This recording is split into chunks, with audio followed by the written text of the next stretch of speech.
Marilah kita memasuki agenda pertama rapat paripurna hari ini, yaitu penyampaian kerangka ekonomi, makro dan pokok-pokok kebijakan fiskal RAPBN tahun anggaran 2027 oleh Presiden Republik Indonesia.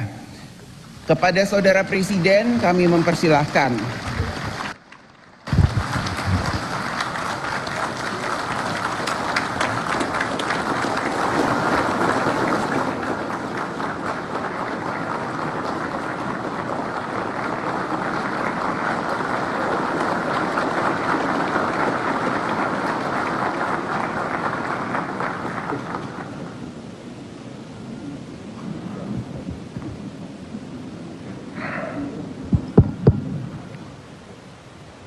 Bismillahirrahmanirrahim. Assalamualaikum warahmatullahi wabarakatuh. Salam sejahtera bagi kita sekalian. Shalom Salve, Om Swastiastu, Namo Buddhaya, Salam Kebajikan, Rahayu Rahayu. Yang saya hormati Wakil Presiden Republik Indonesia Saudara Gibran Rakabuming Raka, yang saya hormati Ketua Majelis Permusyawaratan Rakyat Republik Indonesia Saudara Ahmad Muzani, dan para Wakil Ketua MPR RI, yang saya hormati Ketua Dewan Perwakilan Rakyat Republik Indonesia Saudari Puan Maharani, dan para Wakil Ketua DPR RI. Saya sengaja minta waktu untuk berdiri di hadapan saudara-saudara sekalian untuk menyampaikan langsung sendiri arah kebijakan ekonomi dan fiskal negara kita sebagai pembicaraan pendahuluan dalam penyusunan rancangan anggaran pendapatan dan belanja negara APBN tahun 2027. Pimpinan dan seluruh anggota Dewan yang saya muliakan, kita sekarang sebagai bangsa menghadapi tantangan geopolitik dan geoekonomi yang penuh dengan konflik, ketegangan, dan ketidakpastian. Peperangan terjadi di banyak tempat, bahkan di Eropa, di Timur Tengah, di kawasan yang walaupun jauh dari kita, tetapi ternyata memiliki dampak dan pengaruh yang sangat besar terhadap kehidupan kita. Oleh karena itu, karena kondisi yang kita hadapi seperti ini, saya berpendapat bahwa Presiden Republik Indonesia harus hadir langsung menyampaikan pokok-pokok pikiran perekonomian dan pengelolaan negara. Saudara-saudara sekalian, saya telah disumpah oleh saudara-saudara sekalian, di hadapan saudara-saudara sekalian, dan di hadapan rakyat, tugas saya untuk menjalankan Undang-Undang Dasar Negara Republik Indonesia 1945, di mana saya bertanggung jawab untuk melindungi segenap tumpah darah Indonesia, bertanggung jawab untuk memajukan kesejahteraan, memajukan kecerdasan bangsa, untuk menjaga peran Indonesia dalam menjaga perdamaian dan ketertiban dunia. Dalam rangka itulah saya memandang bahwa anggaran pendapatan dan belanja negara bukan sekedar dokumen keuangan negara. APBN adalah wujud dari alat perjuangan kita sebagai bangsa. APBN adalah alat untuk melindungi rakyat, alat untuk memperkokoh dasar-dasar dan sendi-sendi ekonomi bangsa, alat untuk memastikan setiap warga negara dapat hidup lebih sejahtera dan sebagai alat untuk menjadi pedoman perjalanan kita ke depan. Dengan kesadaran itu, APBN kita susun sebagai bentuk komitmen bersama untuk mewujudkan cita-cita mulia yang telah diamanatkan dalam Undang-Undang Dasar kita, Undang-Undang Dasar tahun 1945. Suatu Undang-Undang Dasar yang lahir dari kancah perjuangan lama, perjuangan untuk meraih kemerdekaan yang berjalan ratusan tahun, yang telah meminta korban ribuan, puluhan ribu pendahulu-pendahulu kita, yaitu cita-cita mewujudkan suatu negara Indonesia yang merdeka, yang berdaulat, yang adil, yang makmur, yang berdiri di atas kaki kita sendiri. Saudara-saudara sekalian, sekarang izinkanlah saya menyampaikan angka-angka kunci dari kerangka ekonomi makro dan pokok-pokok kebijakan fiskal, atau bisa kita sebut KEM PPKF tahun 2027. Pertama, pendapatan negara dalam APBN 2027 kami targetkan mencapai kisaran 11,82 hingga 12,40% dari produk domestik bruto kita. Untuk mendukung berbagai program prioritas dan program-program vital kita, belanja negara direncanakan berada pada kisaran 13,62 hingga 14,80% dari PDB kita. Dari sisi pembiayaan, defisit kita di tahun 2027, defisit APBN akan kami jaga pada kisaran 1,80 hingga maksimal 2,40% PDB. Dan kita akan berjuang terus untuk menekan dan memperkecil defisit ini. Suku bunga surat berharga negara SBN tenor 10 tahun kami jaga berada pada kisaran 6,5 hingga 7,3%. Nilai tukar rupiah terhadap dolar Amerika Serikat berada pada rentang 16.800 rupiah hingga 17.500 rupiah. Strategi fiskal dan moneter kita haruslah strategi yang mampu untuk menjaga nilai tukar kita tetap stabil terhadap mata uang dunia. Inflasi akan kami jaga tetap pada kisaran 1,5 hingga 3,5%. Pada sektor energi, harga minyak mentah Indonesia diperkirakan sebesar 70 hingga 95 dolar Amerika per barrel. Selanjutnya, lifting minyak bumi ditargetkan 602 hingga 615 ribu barrel per hari, dan lifting gas 934 hingga 977 ribu barrel setara minyak bumi per hari. Dengan strategi ekonomi yang tepat, kebijakan fiskal yang prudent dan berkelanjutan, saya yakin ekonomi Indonesia dapat tumbuh pada kisaran 5,8 hingga 6,5% di tahun 2007, menuju pertumbuhan ekonomi 8% pada tahun 2029. Dan pertumbuhan tersebut harus tercermin pada meningkatnya kesejahteraan rakyat secara nyata. Karena itu, angka kemiskinan ditargetkan turun ke rentang 6,0 hingga 6,5% dari target sebelumnya 6,5 hingga 7,5%. Sementara itu, tingkat pengangguran terbuka harus turun pada rentang 4,30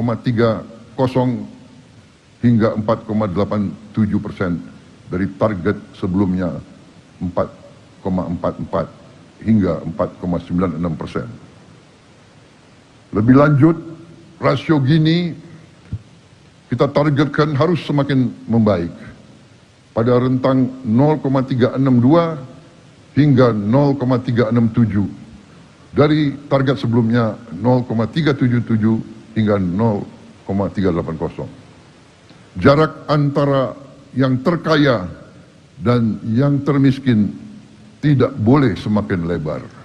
Bahkan harus kita perjuangkan untuk terus menyempit. Dengan berbagai program prioritas di bidang sumber daya manusia, indeks modal manusia ditargetkan membaik menjadi 0,575 dari sebelumnya 0,570. Dibantu berbagai program di bidang pertanian, indeks kesejahteraan petani ditargetkan meningkat menjadi 0,8038 dari sebelumnya 0,7731. Nilai tukar petani atau NTP yang sekarang sudah mencapai angka tertinggi sepanjang sejarah di angka 126, harus kita perjuangkan untuk bisa kita tingkatkan lagi. Kita juga akan membuka lapangan kerja secara besar-besaran. Ditargetkan proporsi lapangan kerja formal meningkat menjadi 40,81% di tahun 2007 dari sebelumnya 35,00% di tahun 2026 atau naik 5,81%. Saudara-saudara sekalian, demikian telah saya sampaikan angka-angka kunci dari kerangka ekonomi makro dan pokok-pokok kebijakan fiskal tahun 2027.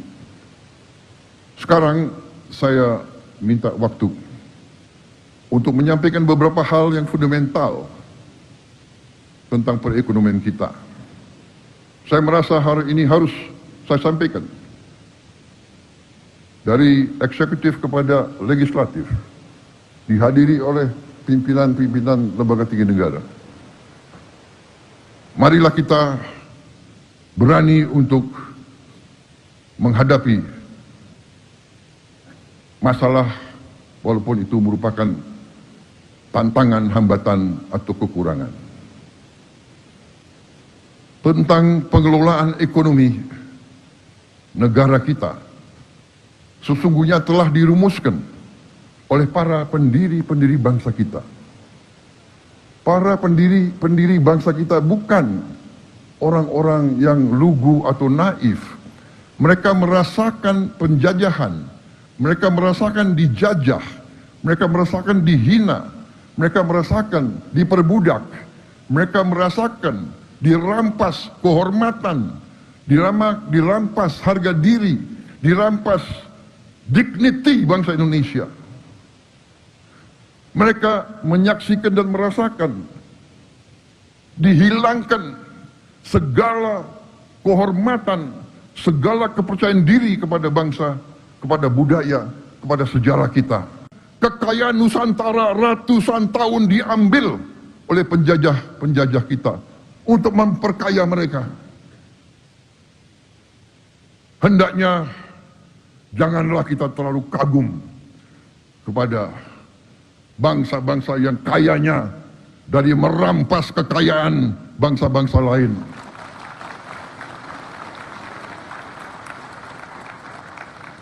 Janganlah kita rendah diri. Janganlah kita selalu mengagumi apa yang mereka ajarkan kepada kita, padahal mereka sendiri tidak menjalankan apa yang mereka ajarkan kepada kita. Saya tidak mengajak kita untuk membenci siapapun.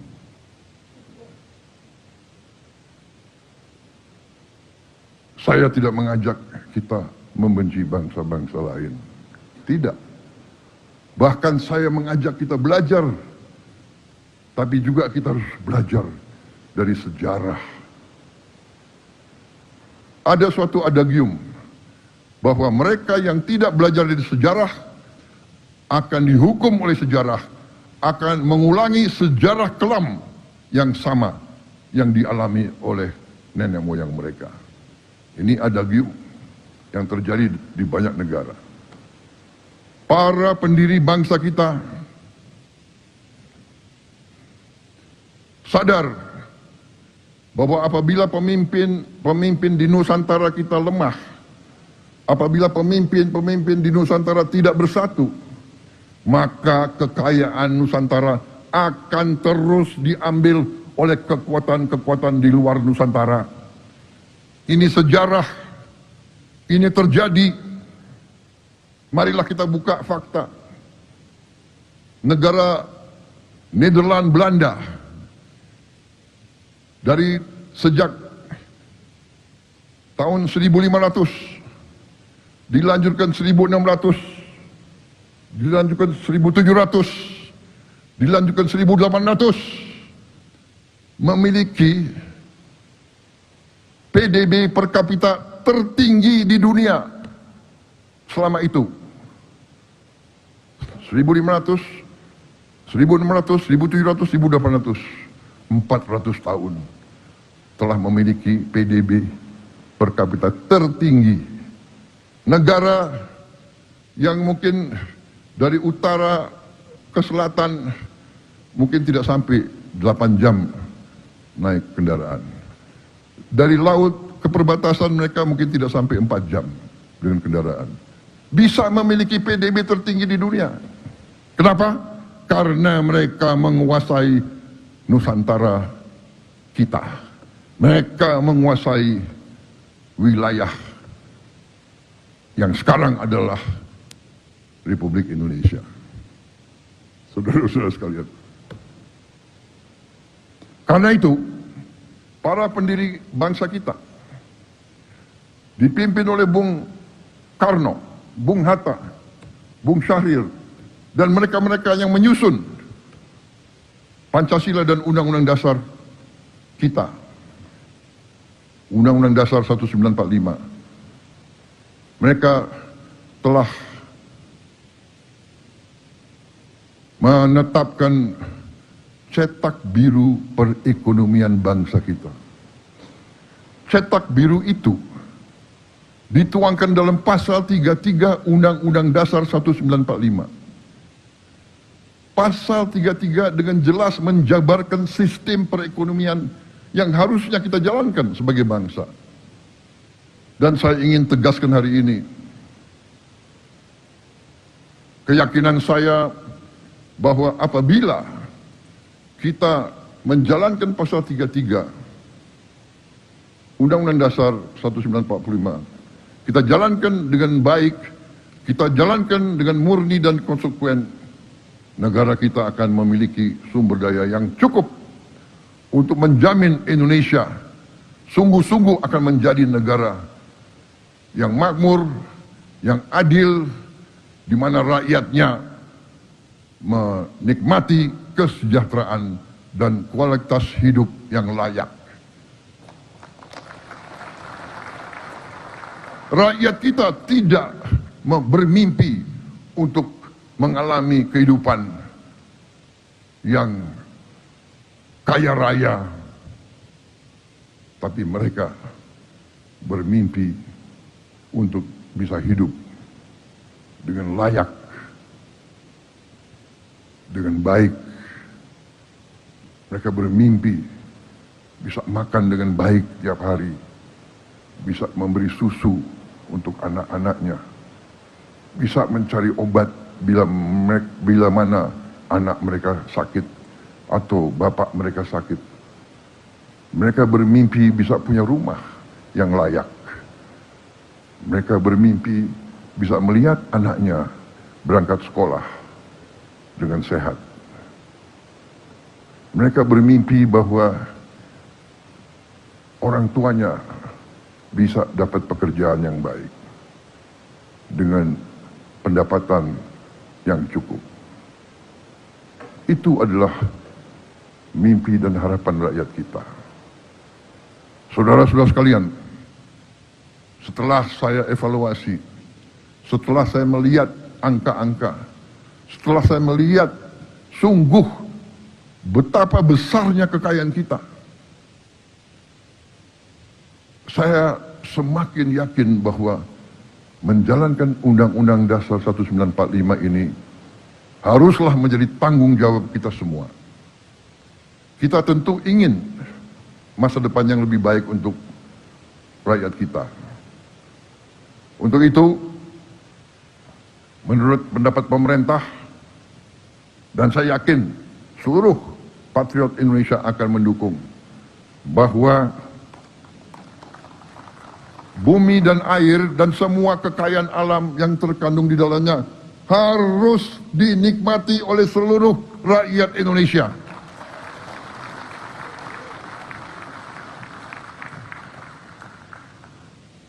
Itu adalah cita-cita pendiri bangsa kita, dan hanya itu yang bisa membuat kita tinggal landas mencapai cita-cita kita semua.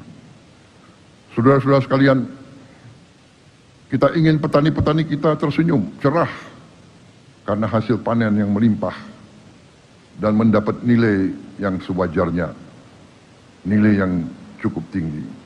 Kita ingin nelayan-nelayan kita yang mempertaruhkan nyawa untuk menghasilkan protein untuk rakyat kita, pergi ke laut dengan perlengkapan yang baik dan aman, dan mendapatkan hasil tangkapan yang bernilai tinggi. Sekarang nelayan-nelayan kita sulit mendapat es batu. Es batu saja mereka sulit untuk mendapatkan. Apalagi solar yang mereka butuh.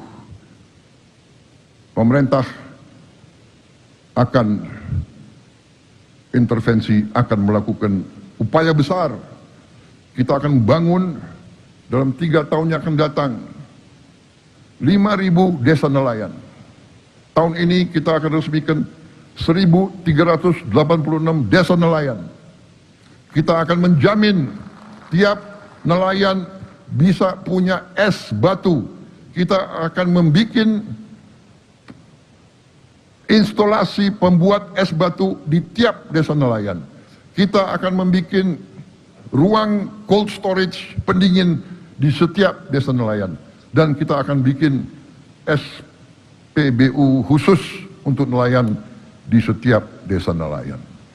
Para nelayan kita harus kita berdayakan, karena mereka di ujungnya akan menguasai lautan kita. Saudara-saudara sekalian, kita ingin guru-guru kita terjamin kesejahteraannya. Masa depan suatu bangsa ditentukan oleh kualitas pendidikan yang dapat diberikan kepada anak-anaknya. Kualitas pendidikan ditentukan oleh guru-guru yang berkualitas, guru-guru yang semangat, guru-guru yang gembira, guru-guru yang bisa menjadi contoh bagi generasi-generasi penerus bangsa. Memperbaiki kondisi kehidupan guru harus menjadi prioritas kita. Kita ingin juga usaha mikro, kecil, dan menengah kita berkembang, sehingga bisa mendapat penghasilan yang cukup baik untuk sebagian besar rakyat kita. Dan kita ingin para orang tua serta mereka yang sudah lanjut usia dan hidup sendiri dapat hidup dengan tenang di usia senja, karena ditopang jaringan jaminan sosial yang memadai. Kita ingin melihat Indonesia yang setiap warga negaranya hidup rukun, damai, cukup sandang pangan dan papan. Kita ingin Indonesia yang gemah ripah, loh jinawi, toto tentrem, kerto raharjo. Kita ingin mewujudkan cita-cita nenek moyang kita. Negeri yang baldatun, toyebatun, warobun gofur. Negeri yang makmur, baik, dan selalu mendapat ampunan dan anugerah dari Allah Subhanahu wa Ta'ala, Tuhan Maha Besar, Tuhan Maha Kuasa. Negara di mana hukum berlaku adil untuk semua, terutama menjamin keadilan bagi yang paling tidak berdaya. Jangan hukum yang adil hanya untuk mereka yang kuat dan mereka yang punya uang banyak. Saudara-saudara sekalian, kita sesungguhnya memiliki modal yang sangat kuat untuk mewujudkan cita-cita dan harapan ini. Posisi geografis kita sangat strategis. Puluhan persen perdagangan dunia melalui perairan kita. Bumi dan air kita sangat luas. Tiap malam puluhan ribu kapal berbendera asing mengambil kekayaan kita secara ilegal, secara tidak sah. Harus kita tegakkan kedaulatan kita di lautan kita sendiri. Kita memiliki bonus demografi yang menopang domestik, konsumsi domestik, dan pasar domestik yang besar. Pasar kita bisa sebesar Eropa. Dan sungguh sumber daya alam kita melimpah. Kita punya komunitas-komunitas yang sangat berharga. Batu bara kita, nikel kita, tembaga kita, minyak kelapa sawit kita, logam tanah jarang, kekayaan laut yang melimpah. Saudara-saudara sekalian, Indonesia adalah pengekspor minyak kelapa sawit terbesar di dunia. Devisa ekspor minyak kelapa sawit mencapai 23 miliar dolar, setara dengan 391 triliun rupiah pada tahun 2025. Indonesia juga adalah pengekspor batu bara terbesar di dunia. Devisa ekspor batu bara mencapai 30 miliar dolar Amerika, setara 510 triliun rupiah pada tahun 2025. Selain itu, kita juga sekarang sudah jadi pengekspor paduan besi atau ferroalloys terbesar di dunia. Devisa ekspor paduan besi kita mencapai 16 miliar dolar, setara dengan 272 triliun rupiah pada tahun 2025.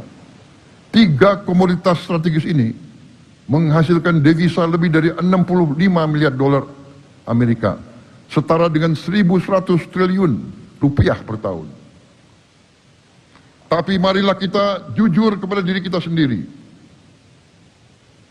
Hari ini Indonesia sebagai negara anggota G20, tapi rasio belanja negara kita terhadap produk domestik bruto kita adalah yang paling rendah di antara negara-negara G20.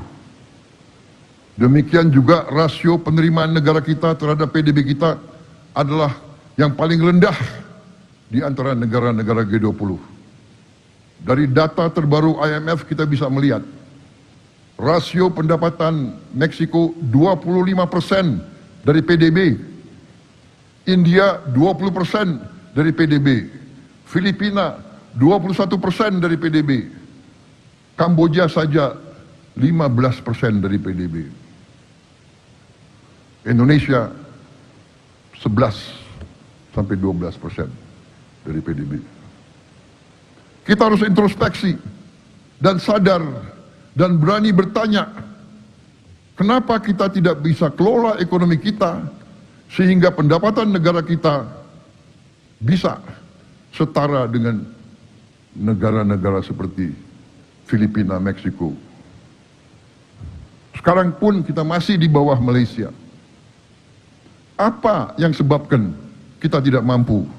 Bedanya apa kita sama orang Malaysia, orang Kamboja? Bedanya apa kita sama orang Filipina?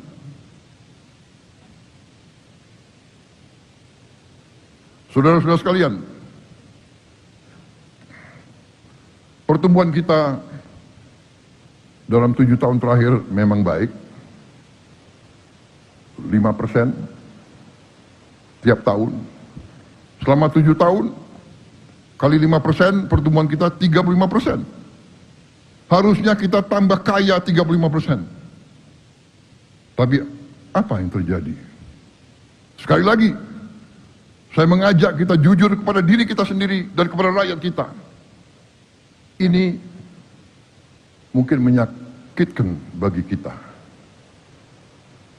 Saya merasa setelah saya terima data-data ini, beberapa minggu setelah saya jadi presiden, saya merasa seolah saya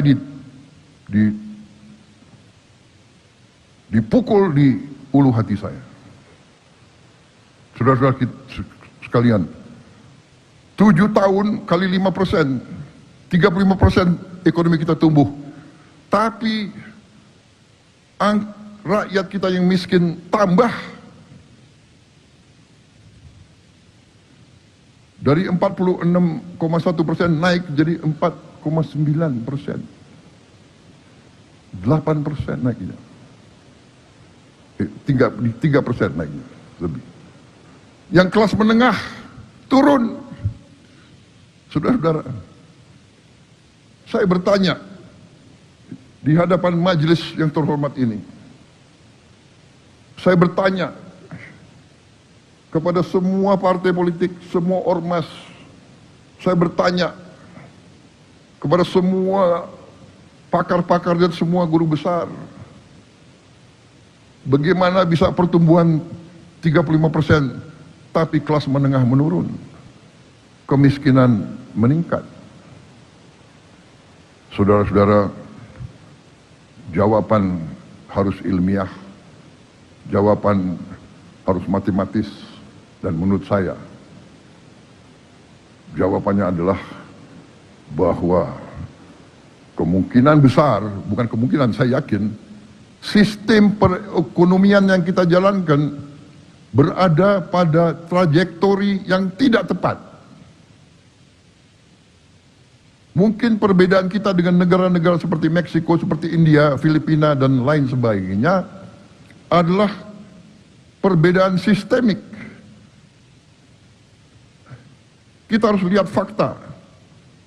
Fakta kalau kita teruskan yang seperti ini, kalau kita teruskan sistem seperti ini untuk sekian tahun lagi, saya yakin bahwa tidak mungkin kita jadi bangsa yang makmur. Tidak mungkin kita jadi, tanpa kemakmuran kita tidak mungkin bisa menjaga kedaulatan kita. Bahwa kemungkinan besar kita akan menjadi bangsa yang lemah. Bangsa yang selalu takut. Takut kurs dolar, takut BBM gak cukup, takut ini, takut itu. Bangsa yang takut, bangsa yang elitnya takut. Padahal kita diberi karunia yang luar biasa oleh Maha Kuasa.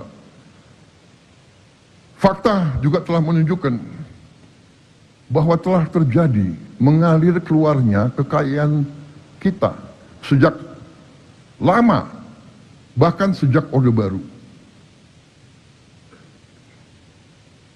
Kalau kita melihat masa tahun 50-an, masa pemerintahan Bung Karno, sekali lagi saya bukan membela Bung Karno ya. Walaupun Bung Karno memang milik bangsa, ini harus saya sampaikan juga. Bung Karno milik bangsa. Tapi kita tidak bisa menilai tahun 50 sampai tahun 60-an Indonesia disibukkan oleh intervensi asing. Pemberontakan demi pemberontakan demi pemberontakan. Tidak mungkin kita bangun ekonomi kita. Di awal Orde Baru pun kita dikacaukan oleh banyak masalah. Tapi alhamdulillah kita telah bangun ekonomi kita. Tapi apa yang kita ketemukan setelah berapa puluh tahun? Terjadi apa yang saya namakan outflow of national wealth. Saudara-saudara sekalian, bahwa negara kita tidak pernah rugi. 1 tahun pun kita tidak pernah rugi. Ekspor kita selalu lebih daripada impor kita. Kalau ilmu dagang berarti yang kita jual adalah lebih banyak dari yang kita beli. Harusnya negara ini tidak pernah akan mengalami krisis ekonomi. Tapi apa yang terjadi? Yang terjadi adalah keuntungan kita yang selama 22 tahun adalah 436 miliar dolar, yang keluar adalah 343 miliar dolar. Ini angka-angka dari PBB.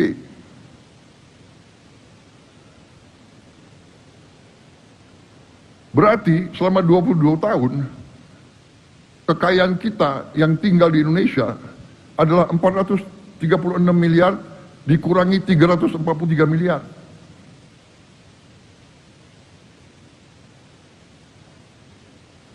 Saudara-saudara sekalian, ini yang sebabnya gaji-gaji guru kecil, gaji-gaji aparat penegak hukum kecil, gaji-gaji ASN kecil. Ini yang selalu anggaran tidak cukup, anggaran tidak kuat, dan sebagainya. Selama 34 tahun, apa yang terjadi? Yang terjadi adalah apa yang disebut under-invoicing. Under-invoicing adalah sebenarnya fraud atau penipuan yang mereka jual, yang dijual oleh pengusaha-pengusaha tidak dilaporkan yang sebenarnya. Banyak di antara mereka membuat perusahaan di luar negeri. Dia jual dari perusahaan dia di dalam negeri ke perusahaan dia di luar negeri yang harganya jauh di bawah harga yang sebenarnya. Ini yang terjadi. Sekali lagi, ini adalah data dari PBB. Karena begini, katakanlah kita bisa bohong di pelabuhan Indonesia, kita bisa bohong di negara kita kirim 10.000 ton batu bara, kita hanya laporkan 5.000 ton. Bisa di Indonesia, di sana tidak bisa, di sana dicatat. Itu terjadi pada kelapa sawit, itu terjadi hampir semua komoditas. Itu adalah penipuan di atas kertas. Ada lagi penyeludupan. Ada lagi penyeludupan melalui pelabuhan.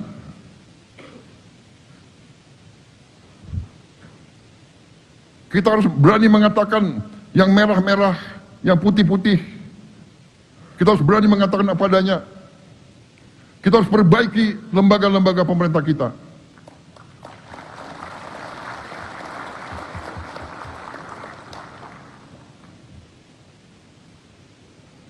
Biaya cukai harus kita perbaiki.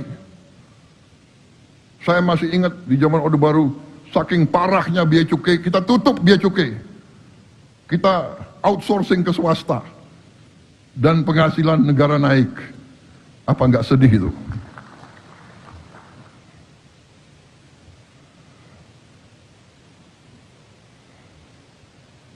Ini perjuangan kita semua. Ya. Saya bukan mau jatuhkan moral siapapun. Tapi sudah saatnya kita bicara jujur kepada diri kita.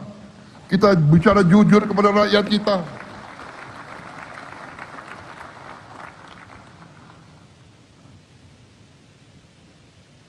Saudara-saudara sekalian. Coba ditayangkan lagi slide. 900 miliar dolar kita hilang. Bayangkan kalau 900 miliar dolar kita nikmati, kita pakai, negara apa Indonesia ini? Saudara sekalian. Ada under invoicing, ada under counting, ada transfer pricing, saudara. Banyak di antara kalian senyum, mungkin di antara kalian ada pengusaha-pengusaha juga di ruangan ini. Berarti tahu apa yang saya bicara itu keadaan yang sebenarnya, saudara-saudara sekalian. Kita sudah hitung, kita sudah pakai random, kita tahu bahwa perbedaan antara yang dilaporkan, yang tidak dilaporkan itu sering mencapai 50%. Yang dilaporkan adalah 50% dari keadaan yang sebenarnya. Saudara-saudara sekalian. Dan kita merasa aneh. Kita produsen kelapa sawit terbesar di dunia, tapi harga kelapa sawit ditentukan di negara lain. Saya mengatakan kepada menteri-menteri saya, ini tidak boleh terjadi. Saya tidak mau kelapa sawit kita harganya ditentukan oleh bangsa lain. Kita tentukan harga kita. Dan kalau mereka nggak mau beli pakai harga kita, ya nggak usah beli, kita pakai kelapa sawit kita sendiri. Saudara-saudara sekalian.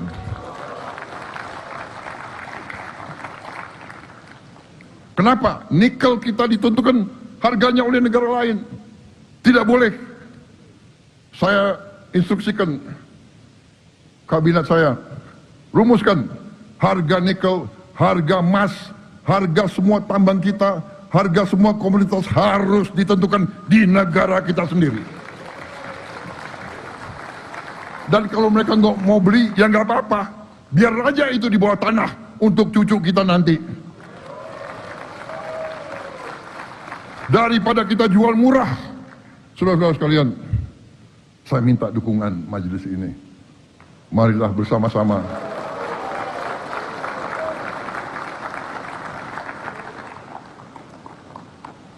sepertinya saya lebih marahin daripada banyak kekuatan di sini.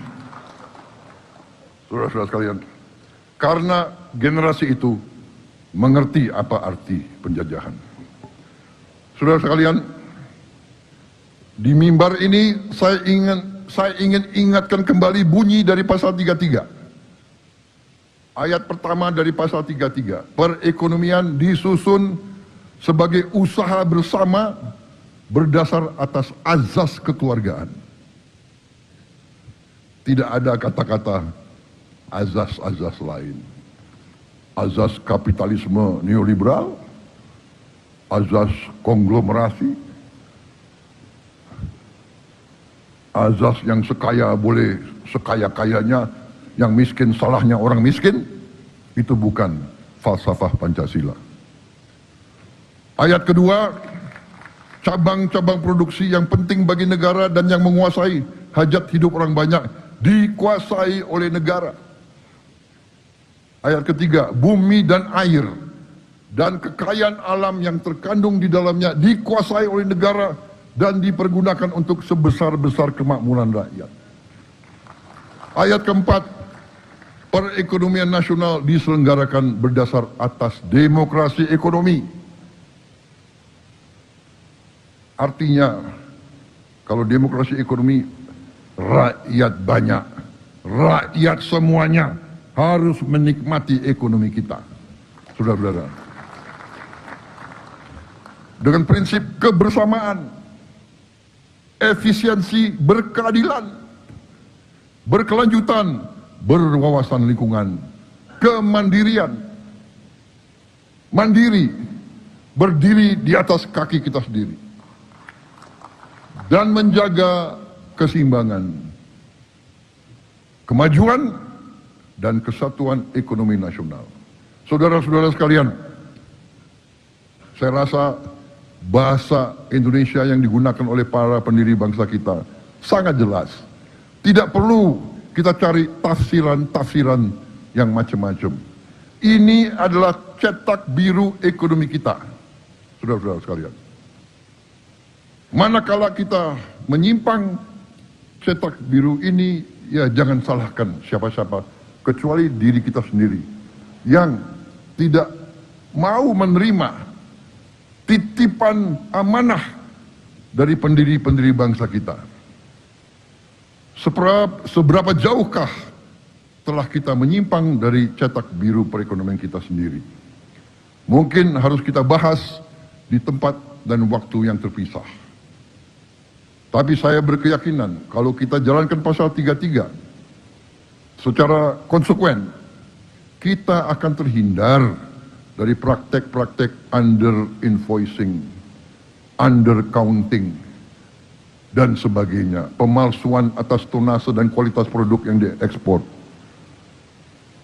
praktek-praktek fraud terhadap bangsa dan negara kita, serta praktek-praktek tambang ilegal, hutan ilegal, kebun-kebun ilegal.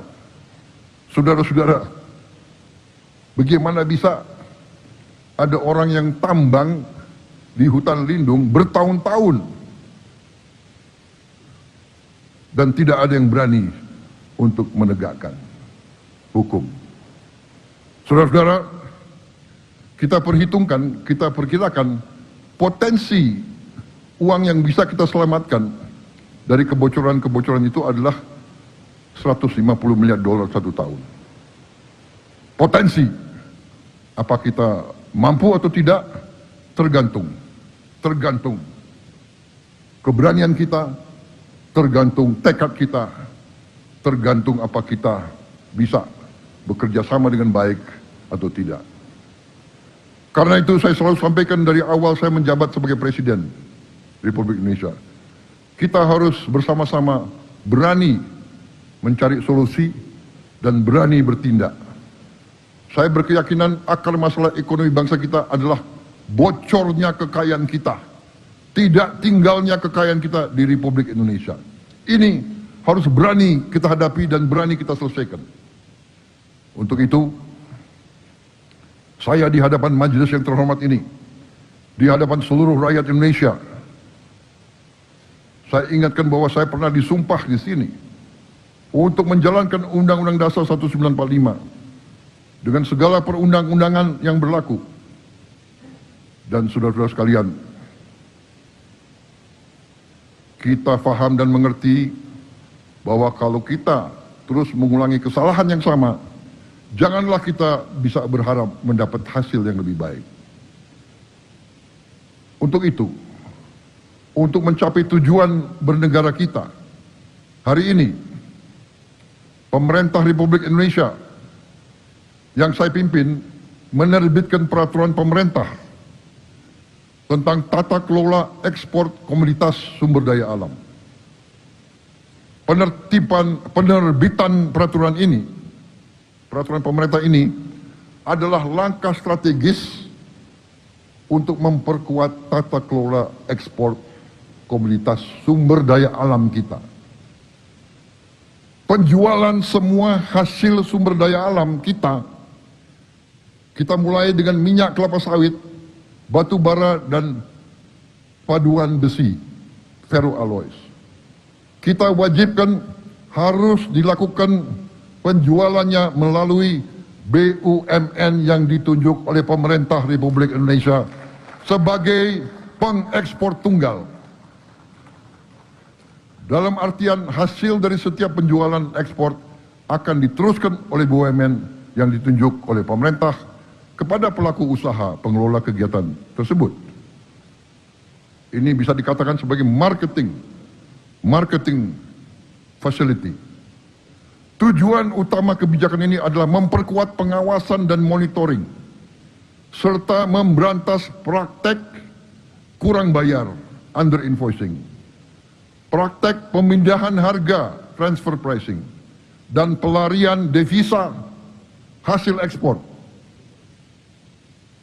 Saudara-saudara sekalian, kebijakan ini akan optimalkan penerimaan pajak dan penerimaan negara atas pengelolaan dan penjualan sumber daya alam kita. Dengan kebijakan ini, kita berharap bahwa penerimaan kita bisa seperti Meksiko, seperti Filipina, seperti negara-negara tetangga kita. Kita tidak mau penerimaan kita paling rendah karena kita tidak berani mengelola milik kita sendiri, milik bangsa Indonesia sendiri. Saudara-saudara sekalian, sesungguhnya kita harus percaya bahwa semua sumber daya alam Indonesia adalah milik rakyat Indonesia, milik bangsa Indonesia. Karena itu negara berhak mengetahui secara rinci sumber daya alam kita yang dijual keluar Indonesia. Kita tidak mau dibohongi lagi. Kita mau tahu persis berapa kekayaan kita yang dijual.